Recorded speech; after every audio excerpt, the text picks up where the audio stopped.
um pouco da estratégia de atuação que vocês utilizam, eu vi que vocês trabalhavam bem fortemente no desenvolvimento de competências de profissionais para atuarem no ciclo de assim, no caso micro não, pequenas e médias empresas, tá?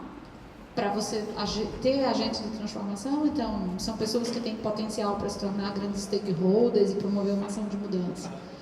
Mas eu vi que vocês não formatam nada de preparação de profissionais para atuar em governo. Por quê? Desculpa. Boa pergunta. Bom, na África, o governo, como dizer isso? É uma sociedade bastante tribal e essa bagagem tribal, ela ainda vem, mesmo nos governos democráticos, ela ainda vem bem forte nisso aí. Bom, tem vários motivos. Um, não é a nossa área de experiência, né? Dois, sim, tem alguns, uma grande minoria, mas tem alguns alunos, acho que um na Uganda e acho que 2 no Malawi, eles falaram pra gente, não, eu quero pegar o diploma e eu quero tentar um emprego no governo, um cargo melhor e tal. Algumas das coisas, das competências que a gente dá para ele vão com certeza servir, né? Gestão de projeto, finanças e tal. Mas escolhemos não estar nesse meio, porque não é a nossa experiência. Não é a nossa experiência, né? E não vou entrar muito na questão, mas por exemplo, na Uganda principalmente, a gente sabe que algumas, aliás, já está acontecendo isso com uma das nossas empresas, que o grande desafio vai ser quando a gente tocar na administração pública. Então, vou dar um exemplo. A gente tem uma empresa que a gente quer registrar, tem muito mototáxi na Uganda, e a nossa empresa ela customiza a motocicleta para que vire um meio de publicidade. Então, preparamos, fizemos parceria estratégica com grupos de mototáxi, treinamos, fizemos todo o plano de negócio, conseguimos investimento, aí finalmente, mas agora precisamos da licença para fazer isso. Então, isso foi 1 ano atrás, ainda não conseguimos lançar o negócio. O professor de finanças do IBI desse último ano em Malawi, o cara malauiano, extremamente inteligente, ele gere as finanças da maior universidade do Malawi no norte. E eu perguntei para ele, falei, qual que você acha a maior dificuldade, o maior obstáculo ao desenvolvimento aqui da África? E ele falou assim, chieftains. Vou tentar traduzir essa palavra. Chieftains seria o nome, o que o chefe exerce, o chefe da tribo, seria a chefia da tribo, a estrutura de chefia. Ele falou, é isso que Então, não estou dizendo para você assim, é por isso que a gente não está, mas por enquanto é o inimigo. Então vamos tentar manter perto. Num ambiente como o Brasil, acho que absolutamente, eu tenho vontade, eu já falei para o Jun, que é o presidente, que é o meu chefe, eu tenho vontade de ali, depois de 5 anos, começar a incubar uma estratégia para trazer algo parecido para o Brasil. E nesse caso eu gostaria muito de trazer mentes aí que nos ajudem a formular um lado que seja estrategicamente voltado para colocar pessoas em órgãos públicos que tenham essa visão, né, em relação ao desenvolvimento econômico, a visão de negócios. A parlance, né, o termo seria desenvolvimento econômico, né, do lado do governo. Então é por isso que não estamos focando nisso na África, mas não quer dizer que não queiramos fazer isso em outros países onde a administração pública ela é realmente mais forte. Se você me pergunta na África, a administração pública, para mim, ela é muito mais responsável pelas mazelas e pela dificuldade do desenvolvimento econômico do que o avanço. Então... Você me permite fazer uma réplica? Claro. Exatamente porque, digamos assim, lá é mais complicado. Por exemplo, por que eu estou fazendo essa reflexão com você? No curso que eu fiz na Dinamarca esse ano, boa parte dos alunos eram da África, de vários países da África, Malawi, Uganda, tudo isso. Metade da turma, eles eram muçulmanos. Você tinha outras crenças e você tinha pouquíssimos cristãos. E eles tinham uma opção de patrocínio que as pessoas que estavam ali, por exemplo, os muçulmanos, eles se ajudavam a preparar especialistas em gestão de negócios 15 dias na Dinamarca, aprendendo o modelo de negócio, etc.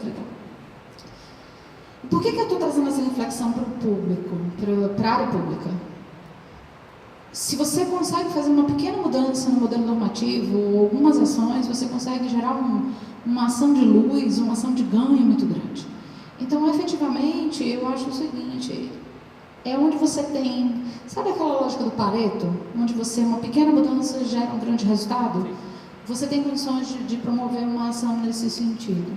É muito mais desafiador, sem dúvida, mas quando você tem os objetivos do reino e você entende o modelo de mindset e promove ações de mudança, o espectro de atuação disso é com um resultado muito maior.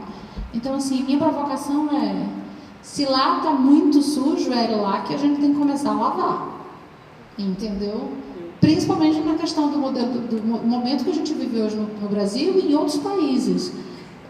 Se a gente for começar limpando onde a crosta está só um pouquinho suja, não vai fazer limpeza nenhuma. Então, é uma provocação, entendeu? Eu gostei dessa provocação. Eu estou até colocando aqui. Deixa eu duplicar aqui. Eu acho que existe sim uma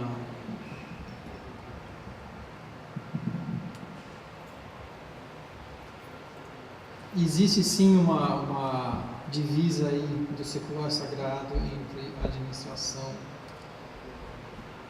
pública. Não tem nada de sagrado. Pública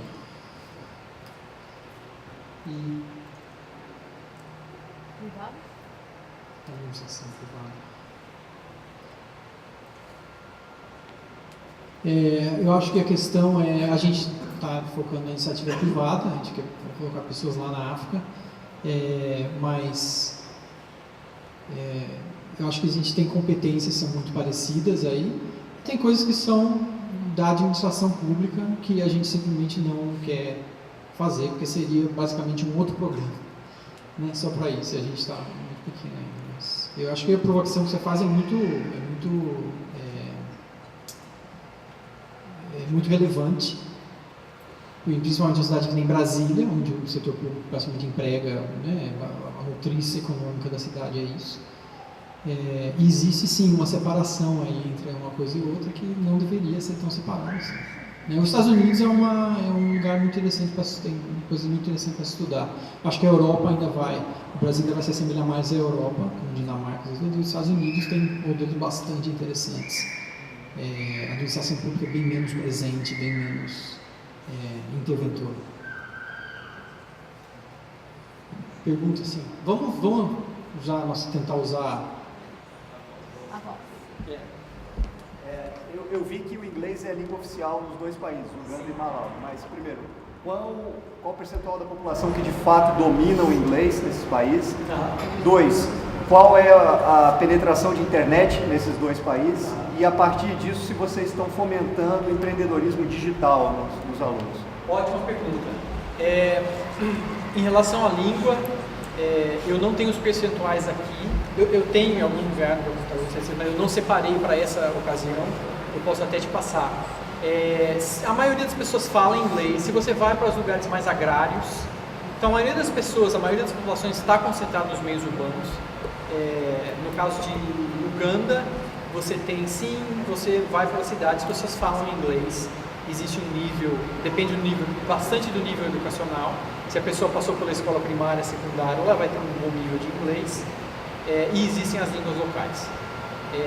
Na Uganda, tanto na Uganda quanto no Malawi, sim, a maioria das pessoas vai existir uma população rural e uma população mais idosa que talvez não domine o inglês, mas é uma maioria, com certeza. Tecnologia, sim. Na Uganda a penetração de internet já está bem grande.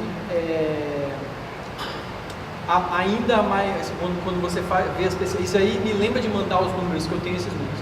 Eu não separei aqui para vocês, não sei de cabeça. No Malawi é bem menor, na Uganda já existem até alguns hubs assim, de pessoas desenvolvendo apps e tal, tem Uber na Uganda, por exemplo, tem alguns apps assim, que as pessoas estão desenvolvendo especificamente do contexto deles e tal, e a gente não necessariamente, a gente quer, mas a gente não dita as ideias de negócio para os alunos, a gente quer que sejam deles. E até hoje teve um que veio com uma ideia e ele não conseguiu formar um time, né? Principalmente no Malawi, você fala, meu negócio é um app. As pessoas falam, muita gente ainda nem tem smartphone, entendeu? Então, na Uganda já é bem mais presente. E a gente, por enquanto, não tem a capacidade de fazer assim, não, a gente vai focar na parte de tecnologia. A gente está esperando que os próprios alunos venham e falem, a gente quer ter esse tipo de capacidade. A penetração da internet é grande na Uganda e no Quênia, eu posso te mandar os números mais tarde, mas está assim, crescendo muito. Tem aí como a idade média do ugandense, para você ter uma ideia, é tipo 20 anos. Não, menos de 18, estava de 15 a 18, 15 do ugandense. E do Malawi não deve ser muito diferente. Idade média da população. São uma população. É por isso que quando a gente fala assim, a próxima fronteira econômica está na África, é porque assim, é um mercado gigantesco que está vindo aí daqui a 20 anos. E assim, muitas pessoas, elas nem. A principal fonte de informação delas não é mais a televisão. Muito rádio ainda, mas assim, não é mais, é os smartphones. Então, eu acho que também tem uma coisa do próprio ambiente de negócios ainda não está totalmente conduzindo a desenvolvimento de plataformas digitais.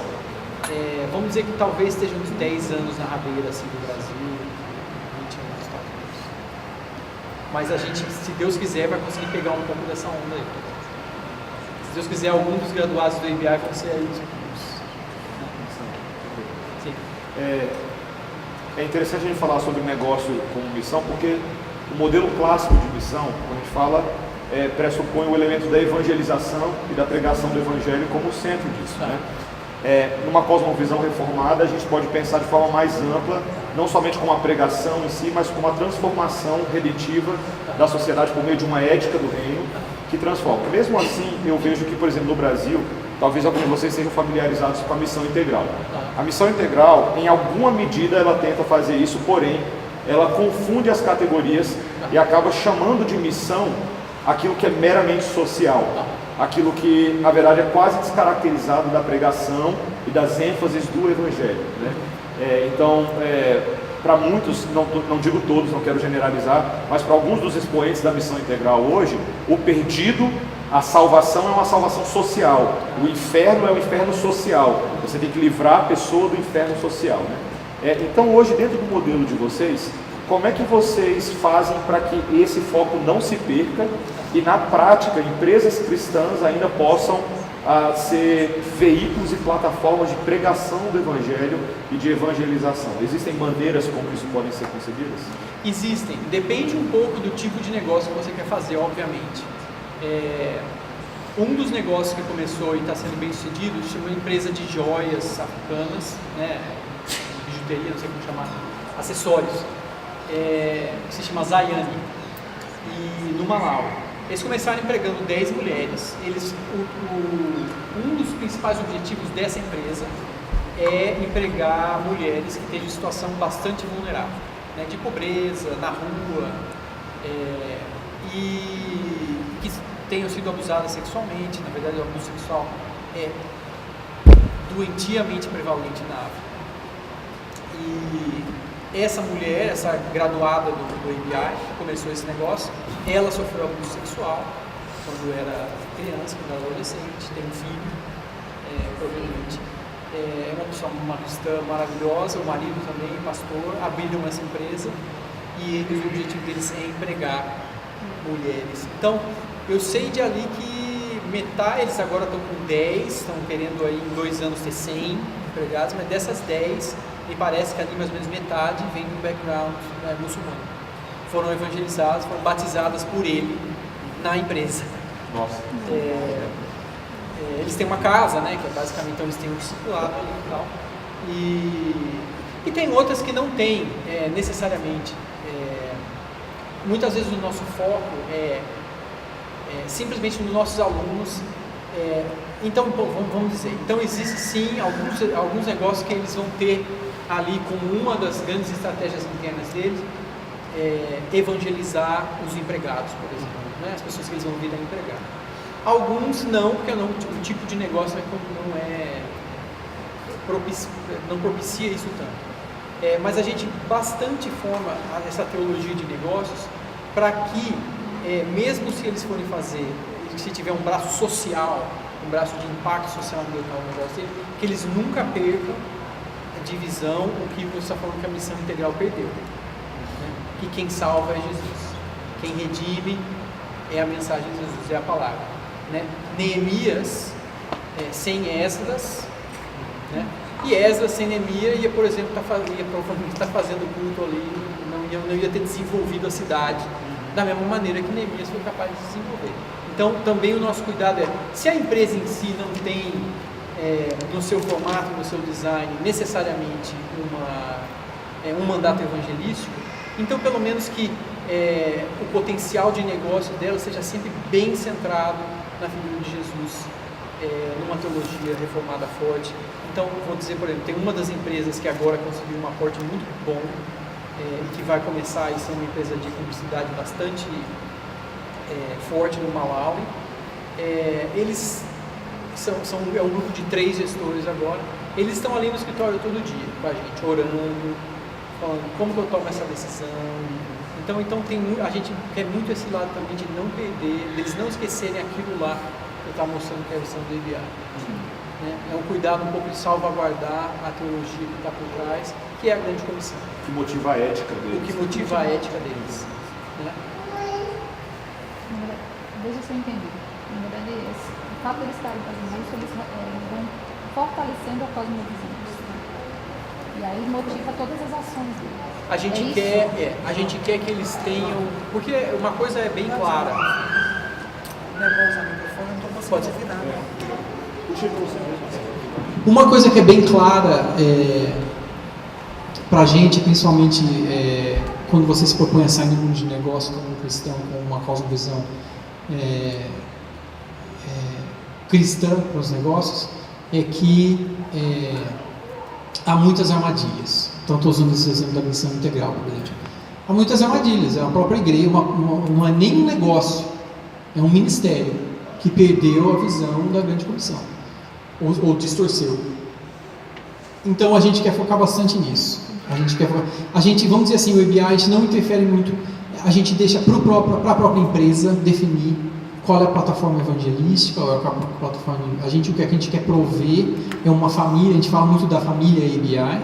A família EBI é aquela família que por anos eu quero que se alguém na empresa, algum dos sócios, algum dos gestores estiver mancando um pouco na fé, ou tenha tomado uma decisão que ele não tem muita certeza se aquela decisão glorifica a Deus ou não, que a gente esteja ali, não necessariamente com uma resposta, mas com uma oração, né, com o conteúdo que a gente apresentou. Então isso é muito importante para a gente. A gente não necessariamente exige que a igreja tenha um plano evangelístico, mas alguns deles estão vindo com essa oportunidade. Uma coisa que a gente fomenta muito, muito é a excelência. A gente fala assim: faça o seu trabalho com absoluta excelência, provenha um serviço, um relacionamento com as pessoas que você está lidando de maneira excelente, e você vai causar o evangelismo reverso. As pessoas vão vir a você perguntar o que está acontecendo aqui, porque a gente tem visto isso acontecer.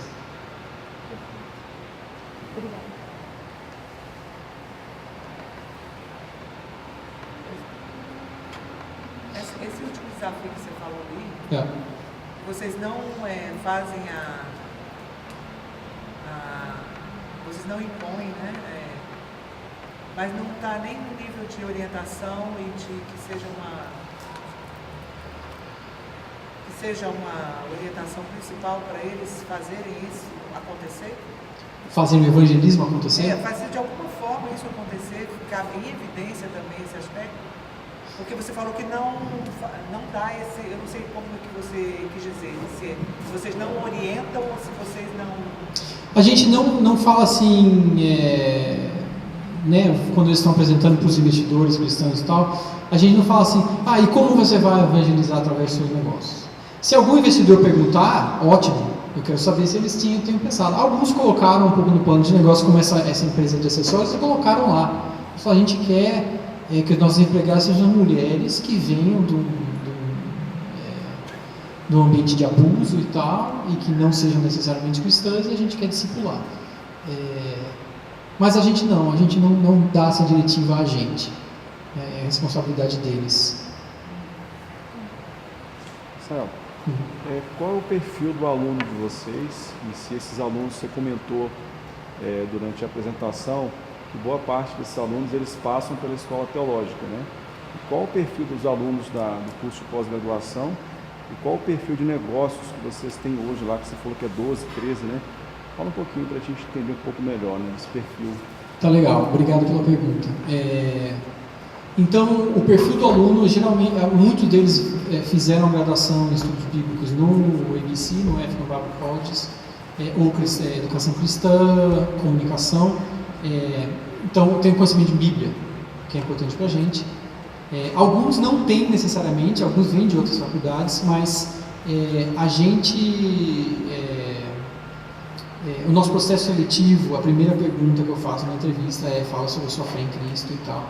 Eles veem muito claro que é uma visão cristã para negócios, e a pessoa seria, vamos dizer, não um requerimento formal, mas, né, se a pessoa falar, não, na verdade eu não sou cristão, eu falo assim, não é nem a questão assim, então você não pode entrar, é que assim, no primeiro dia de aula, estratégia de negócio, a gente começa com Gênesis 1. Né? Então esse não é um match, né? Não é um fit assim, né, para você. Então o perfil são cristãos, crentes, a maioria deles de tradição reformada, outros de igreja protestante, né? E que tem um bacharelado. A gente quis ser um programa de pós-graduação que a gente queria um nível acadêmico um pouco já mais elevado, e tem um perfil bastante empreendedor. Então tem muito o perfil do aluno que é assim, eu sempre tive uma ideia, assim, ou eu tenho uma pequena lojinha de roupa ali, né? Eu tenho uma fazenda e eu produzo e eu vendo no mercado e eu quero saber como fazer isso ficar maior. Esse é basicamente o perfil. E tem alguns pastores tem um cara muito interessante do ano passado na Uganda, ele não abriu uma empresa, mas ele tem uma fazenda no norte da Uganda, a família tem uma pequena fazenda. E ele aplicou bastante do conhecimento, ele fez várias coisas assim, ele fez uma empresa de mel, pequena, ele tem uma produção agrária ali que ele vende, e ele construiu um prédio da igreja. Ele também está envolvido em construção, e ele falou assim, tudo que eu aprendi me ajudou a absolutamente fazer isso de uma maneira muito mais sustentável, e ele é pastor. Então essa vocação dupla, né, que chama assim. Então tem esse perfil geralmente de ministros, pessoas que têm um chamado pastoral ou um chamado de serviço comunitário, mas estão cansadas de ver como a caridade, né, o dinheiro de caridade, a longo termo, ele realmente não cria impacto econômico. Então, geralmente são pessoas que já vêm até com um pouco dessa coisa assim, estou cansado de ver pobreza, estou cansado de ver corrupção. O Malau e a Uganda são casos extremamente corruptos. E esse é o perfil. O perfil dos negócios, eu gostaria de direcionar você ao nosso website, porque o ano passado a gente não teve vídeo produzido do Shark Tank, né, no final do ano, eles apresentam os negócios, mas esse ano a gente fez, cada um dos negócios. Então, por exemplo, estou muito feliz que esse ano, um dos negócios é que eu recebi um investimento para começar um coffee shop, eu adoro café e eu adoro coffee shop. Então vai ser um dos primeiros coffee shops lá, porque essa coisa de coffee shop é muito legal, na missão que cria um ambiente, as pessoas vão tomar café e conversar e tal, e fazer negócio também, muito negócio é feito na mesa do café. E vai ser um coffee shop. Tem uma empresa de manutenção, eles querem fazer uma central de manutenção de casas. Tem outra empresa de fazendo tijolos com material reciclável, por exemplo. Do ano passado, as empresas que agora estão andando bem, tem essa empresa de acessórios, eles estão quase no ponto de conseguir um grande comprador nos Estados Unidos, nos acessórios africanos dele. Então, tem uma empresa que também está indo muito bem. Esse é corajoso. Ele formou uma empresa de poços artesianos e soluções para água, então filtragem, poços no Malawi. Por que eu falo que ele foi corajoso? Porque a maioria dos competidores dele são ONGs que vêm e fazem de graça. Então ele achou um mercado ali de casas, de pessoas de hotéis, de pessoas que precisam água. A água vem muito de poço, que a água encanada é muito suja no Malawi.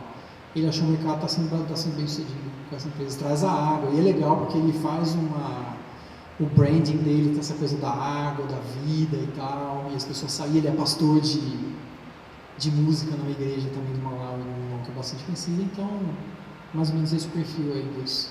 Eu vou mandar para você depois. Bom, o nosso website é africanbusiness.institute. E ali vai ter acho que Investment Fair em inglês, tá? Não tem em português o material, mas dá para você ver mais ou menos que tipo de negócio que é ali, o perfil. Quando a pessoa está no zero, no dinheiro, não tem nada, mas quer começar, como é que ela faz? Lá vocês dão essa... Então, a gente está formando fundo, mas assim, a gente traz os investidores, né? Todos eles estão começando do zero. Poucos, teve uma menina no ano passado que ela conseguiu colocar uns $2.000 para começar, a família dela tinha. Uma empresa de entretenimento, eles fazem Zorball, alguém já viu Zorb? Você se coloca numa bola assim de ar, e aí joga futebol, e tromba e tal, ela fazendo isso. É essa empresa. Então, isso é legal também. E é legal porque aí o mandato deles, né, a missão deles é assim, trazer uma coisa legal para a juventude, para as crianças, que né, tem muita porcaria, muita coisa, então se posiciona um pouco assim, a gente está aqui para suprir, para a criança não ficar muito no telefone e tal, uma coisa divertida. E criança, claro, gosta muito de ficar no telefone, no iPad, mas você fala, viu, vou colocar você dentro de uma bola diária e você vai rolar de futebol, né? Então eles têm esse posicionamento. Ela começou, tinha um pouco de dinheiro, mas a maioria deles está começando do zero mesmo, e graças a Deus alguns investidores têm vindo, mas nos Estados Unidos colocado ali no início de 10, 15, 20 mil, e a gente está formando o fundo, o ABI mesmo, a gente está colocando um pouquinho do dinheiro do ABI também.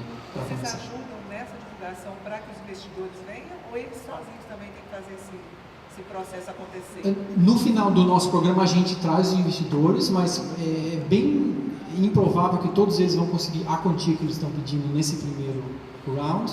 Então eles continuam tentando achar investidores. Foi um dos negócios no ano passado que não saiu com o investimento do ABI, mas saiu com o plano de negócio. Eles conseguiram o próprio investimento de um investidor malauiano depois de 6 meses.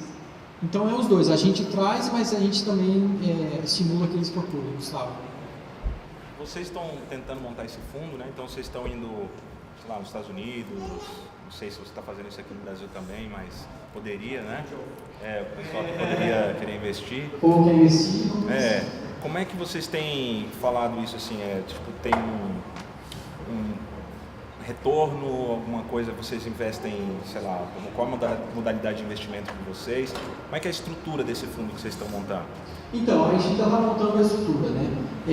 Basicamente, o que a gente está fazendo é assim, a gente pega o dinheiro do fundo e a gente solta em tranches, em aportes pequenos, né? Então, vamos supor, o investidor, ele quer investir num negócio na África, vamos dizer. Então, eu quero investir 30 mil. E o que a gente faz é, a gente pega esses 30 mil e a gente fala, esse 30 mil não vai ser colocado de uma vez só na empresa, ele vai ser colocado em aportes pequenos, com maturidade reduzida, né, em um ano, para justamente avaliar se o negócio está indo num passo em que é possível estar pagando, né, para conseguir o próximo aporte. Então a gente tem feito aportes aí de até $5.000 com um ano de maturidade. A gente fez também aporte de $10.000 com um ano de maturidade. Para pagar. Então, o fundo está funcionando assim, existe um retorno abaixo do mercado. são em geral investidores cristãos que eles não estão necessariamente, eles não estão com o pensamento assim, eu quero muito retorno disso. Eles estão entrando sabendo que eles vão ter um retorno médio e com possibilidade de um retorno muito grande, né? Então, e também confiando que a gente está sendo o custodiante, né, não sei como fala, né, o custodiante desses fundos para com as empresas, e que a gente tem uma presença muito grande na maneira que essas empresas estão sendo geridas e estão começando. Assim. Então esse e é claro, é um fundo que é extremamente amigável em termos de custo e tal. Basicamente agora, a maneira que a gente está estruturando é que existe uma taxa de administração, mas que ela vai para o programa. É uma taxa que ajuda a gerir, a sustentar o programa dele. Sim. Eu não sei se você vai colocar essa pergunta, mas é mais ou menos o seguinte. Eu vejo que nem a Uganda nem o Malawi são países muito desenvolvidos, né? E eu queria saber se tem alguma coisa que vocês identificam que atrapalha o desenvolvimento do país, se é algo, eu não sei, recursos humanos, se é algo ambiental, se é só o governo mesmo, vocês citou um pouco disso, né? Ou algo cultural, e se vocês, nos investimentos, essas coisas, se os alunos identificam isso e tentam fazer os investimentos tentando transformar aquilo, ou tentando lidar com aquela situação. Eu entendo a pergunta. Eu acho que a Amanda, não sei, talvez o Anel ouviu perguntar para lá. É uma pergunta que a gente pergunta quase todo dia. Eu volto para casa e falo assim: por que não vai assim? Por que não vai para frente? Assim, O que pega? E na África assim, tem livros sobre isso. Assim. Eu acho cultural. Então, aí tem uma coisa, tem uma amiga, essa menina que é muçulmana, inclusive, que veio de Oxford, a gente estava tendo uma conversa e ela falou assim, ela é economista. A formação dela é empreendedora, mas a formação dela é economista. Ela falou assim, tem sempre dois indicadores que quebram o país, assim, que é make it or break it. Assim. Né? Todo país, se você estudar, você acha dois que são assim, né? E eu acho que se você traduzir isso também, não só na economia, mas na cultura, eu acho que aquele cara que me falou lá, eu falei, qual é o maior obstáculo do progresso? Ele falou, chieftains, quer dizer, a chefia, o tribalismo. Isso no Malawi eu posso dizer que é um grande, assim, essa coisa né, existe uma cúpula ali de homens que são, né, merecem um respeito total, podem fazer o que quer, não tem prestação de contas alguma, isso é um grande obstáculo. E uma mentalidade, essa parte mais cultural. Ainda existem poucas pessoas que querem sair daqui e chegar ali. Tem muita gente que eles estão satisfeitos com o pão de cada dia, assim, né? E assim, eles não têm uma visão, não sei, é delicado para mim falar disso, que é uma coisa que a gente se pergunta todo dia. Mas isso é uma coisa cultural, não existe mesmo no meio cristão, você fala assim, poxa vida, né? Deus te deu vida nova, né? Então o que você vai fazer? Assim, e é uma coisa meio estranha, assim, tá, não sei o que eu vou fazer, sabe? Falta de ambição? Uma falta de ambição, acho que uma falta de proatividade, assim, de iniciativa muito grande. Eu acho que muitas décadas de pobreza, sim, já que você perguntou, muito interessante. Tem um teólogo lá na Uganda, ele é inglês, ele estava dando aula lá na faculdade. Ele dava aula de teologia sistemática e visão de mundo. Para ele é animismo. Ele tinha respondido, o animismo. O animismo, eu acho assim... existe ainda, tão presente a ideia de que existem deuses que vão te punir, mesmo entre os cristãos, essa bagagem ainda está lá, que assim, não adianta você empreender, sabe assim, quase um sentido assim, não adianta você empreender. Esse é o teu destino, esse é o teu destino, exatamente, é assim, você não, quase no asiático seria o karma, seria assim, mas na África assim, anos de pobreza extrema, assim, 9 entre 10 pessoas que eu entrevisto para ver elas falam assim, por que você quer ser uma pessoa de negócio? Elas falam assim, porque eu estou cansado de ver pobreza, né? E a gente vive isso todo dia lá. Mas o animismo, essa ideia de que não existe uma esperança espiritual real. Né? Então, a nossa ideia é que assim, não, peraí, mas você não é cristão? Sou, então, né, renovados pela transformação das nossas mentes, vamos mudar isso aqui. Né?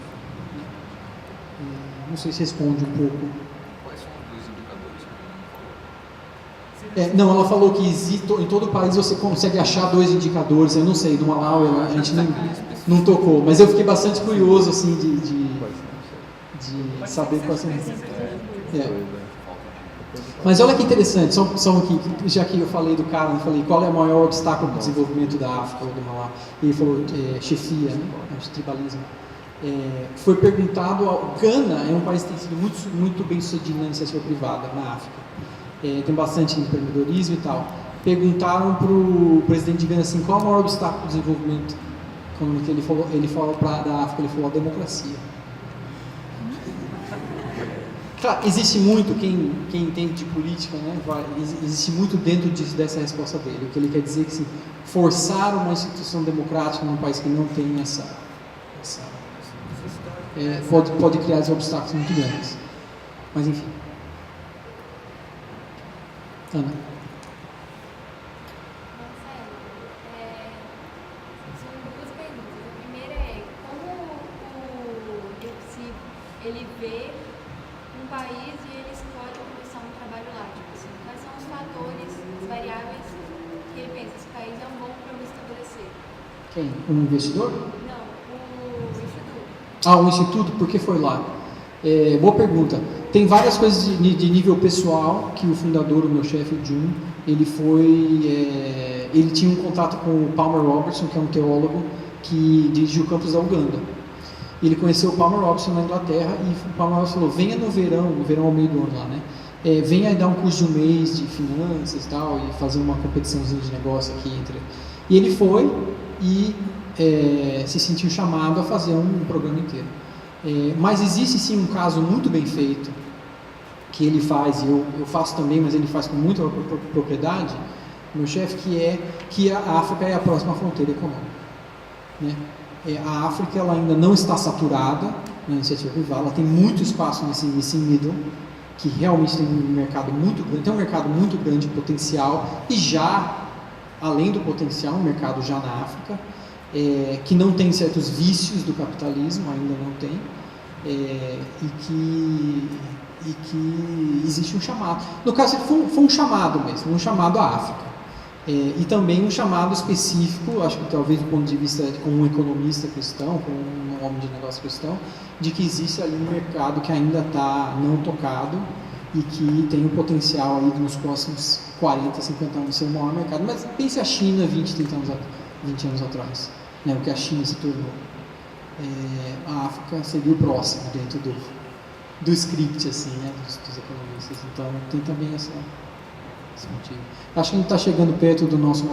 Pode falar. Só queria fazer uma última pergunta, assim, bem simples mesmo. É que, pelo que a Dede falou e também um pouco o que a Débora comentou, tem muitas semelhanças entre os países em que você trabalhou e o Brasil, apesar das dimensões serem bem diferentes, né?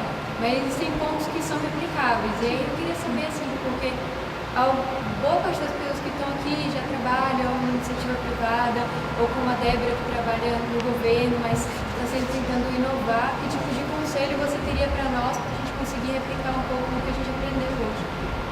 Vocês é que tem que me dar conselho. Eu tenho uma coisa no coração de que eu acho que tem que ter alguma coisa parecida no Brasil, talvez não seja necessariamente totalmente ligado só ao empreendedorismo e iniciativa privada.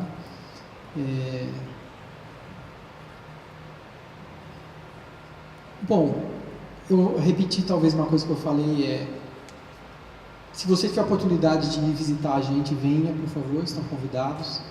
Se você tem alguma experiência aí acadêmica e negócio, você pode até ir, fala inglês, pode até dar aula. Coloca bastante em perspectiva como o Brasil é rico, como o Brasil tem educação, recursos, tem uma comunidade cristã extremamente forte. Esse fato de ter vocês aqui hoje, não estamos falando de uma, né, assim, à primeira vista não é um tema necessariamente assim, né, que diz respeito ao ministério de pregação da palavra e tal, apesar de que estamos estudando a palavra, né, ou os negócios à luz da palavra, mas coloque em perspectiva, primeiro alguém que tem essa experiência, falando que estive nos Estados Unidos e na África, o Brasil está exatamente nesse meio entre um capitalismo um pouquinho mais selvagem, no caso dos Estados Unidos, e um país totalmente pobre, onde não tem esperança, países mais pobres na África. O Brasil está bem nesse meio, o Brasil tem um bom equilíbrio entre pessoas que são orientadas por metas, que têm uma vontade de trabalhar, mas ao mesmo tempo tem uma qualidade relacional muito grande. Os Estados Unidos, eles pecam muito por isso. Às vezes, o mundo corporativo americano é muito seco. As relações assim, pessoais, grandes escritórios, é muito estranha e tal, pra gente, né, para os brasileiros. Na África peca um pouco pelo lado, tudo é relacional, assim, às vezes eu não consigo nem uma cotação de um preço de uma coisa simples por telefone, porque eu falo, não, você tem que vir aqui e eu tenho que te olhar no olho. Quer dizer, o Brasil está bem no meio disso e eu gostaria muito de ver isso acontecer aqui. Então não é um conselho, é só uma perspectiva. Assim. Mas uma coisa que eu queria ver, isso é uma coisa que eu não tenho, mas eu só queria colocar aí, jogar. Eu gostaria de ver assim, no Brasil, como eu falei, eu estou envolvido com a causa do tráfico humano, o Brasil ser um modelo onde a iniciativa privada resolve endereçar, resolve abordar o problema do tráfico humano, do trabalho escravo, e seja um modelo como foi o Brasil, um modelo no tratamento e na prevenção contra o HIV.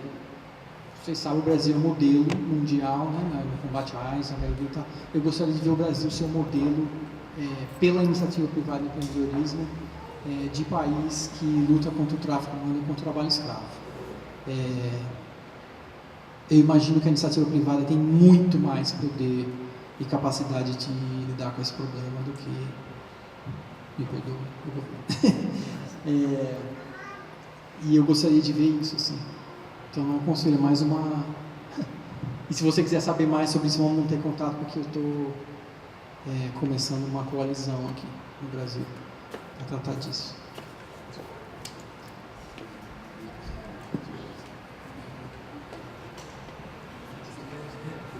Pessoal, você tinha uma pergunta? Eu vou falar o seguinte, a gente tem um horário que é o horário que a gente combinou que encerraria a programação e alguns ficam, eu quero ficar mais. Na verdade, o Marcelo até se dispôs aqui a conversar um pouquinho mais com quem quiser ficar, mas a gente vai, em termos de horário oficial da programação, a gente vai terminar, a gente sabe que tem horário de almoço, a gente já está me olhando meio torto assim.